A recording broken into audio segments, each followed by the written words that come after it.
Everyone is celebrating because Lloyd is officially joining the party. Since it's their treat, he's free to eat and drink as much as he wants. He devours his meal, and from the way he eats, they assume he must have been starving. Lloyd says the food in the city is just so good. But not wanting to sound negative, the others admit that, to them, this place is pretty average. Lloyd can hardly believe it. He thinks the food here is bursting with flavor. It makes him wonder what he's even been eating his whole life. Curious, they ask him what exactly his meals were like before. Lloyd explains that back when he lived with his master, the woman who taught him magic, she would cook with whatever she could gather. Wild plants from the garden, mushrooms from the forest, or simply roasted meat from beasts. That's why he eventually started cooking for them himself. Still, no matter how hard he tried, he never managed to get flavors like these. Intrigued, they ask what his master is like. If she's the one who taught him such powerful magic, they want to know more. Is she a white mage too?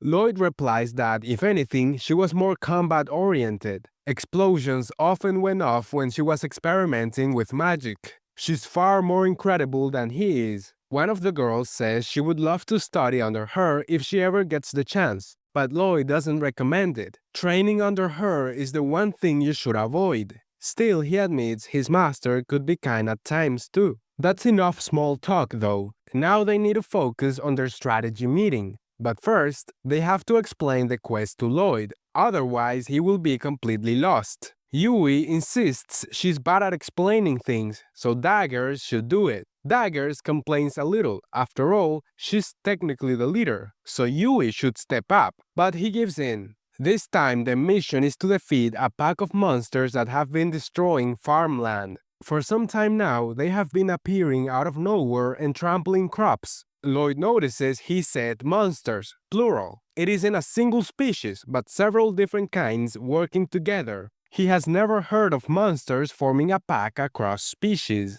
It is strange, but since it was posted as a quest, they cannot ignore it. If people are in trouble, it's the duty of adventurers to come to their aid. If they are up against a pack, that's not ideal for the fighters in the party. Situations like this are when a mage truly shines. Silica, the mage, points out that while wide area attacks are effective, they also consume a lot of mana, which could make things difficult depending on the enemy's numbers. They ask Lloyd if he can use offensive magic. He admits that he can, but not at the level of a specialized mage. He cannot generate that kind of firepower. With that settled, they divide the main roles of their plan. The two fighters will draw the enemy's attention and group them together in one spot. Once they are gathered, Silica can strike with her magic. Cross, the archer, will focus on protecting both Silica and Lloyd from any monsters that break through. As for Lloyd, his job is support and healing. That's the role of a white mage.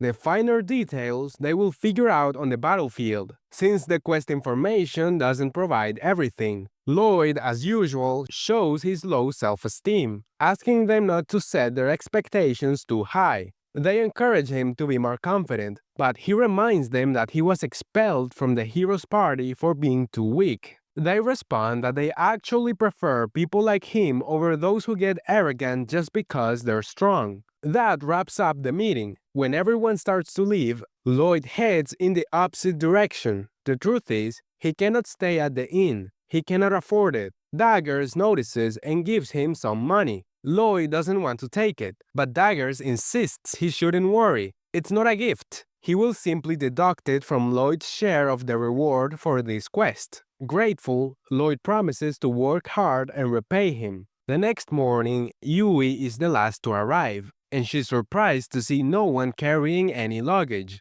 They explain that Lloyd is using his storage magic for them, saying he would handle all the carrying. Yui immediately jumps at the chance to join in, amazed that they don't have to carry their heavy bags around. It's a big help, especially since the quest will take several days. Lloyd offers to teach them the spell if they are interested. It doesn't take long to learn, though expanding one's storage capacity does require training. Excited by the idea, they all look forward to learning it. Now it is finally time to set out for the farmlands where their quest takes place. Along the way, they catch sight of the distant mountains. Beyond them lies the nation of demons. For now, the demons are lying low, but no one knows when they might make another attempt to conquer the continent. That is, after all, their ultimate goal. Thanks to traveling so light, the party reaches their campsite earlier than expected. Lloyd brings out the camping supplies, and everyone gets to work setting up tents, fetching water, and preparing the area. After all that effort, the girls mention they are sweaty and ask if it's alright to go wash up. But Daggers reminds them that there's still work to do, gathering firewood, finding food, and so on. Lloyd steps in and offers to gather the firewood so the girls can go wash. While collecting wood, he suddenly sees danger. A monster is about to attack the girls, and they are completely unprepared to defend themselves. Without hesitation, Lloyd distracts the monster, rushes to the girls, hands them their weapons, and casts enhancement spells on them. Silica, the mage, is the one who finishes it off, incinerating the creature with a single fireball. The power behind her spell surprises her though. How did she unleash such strength? Of course, it was thanks to Lloyd's support magic. Afterward, it's time for Lloyd to teach them storage magic. He explains that it isn't too complicated. You just create an opening with your palms and place something inside. But when the others try, they only look confused. Even after several attempts, none of them can get it to work.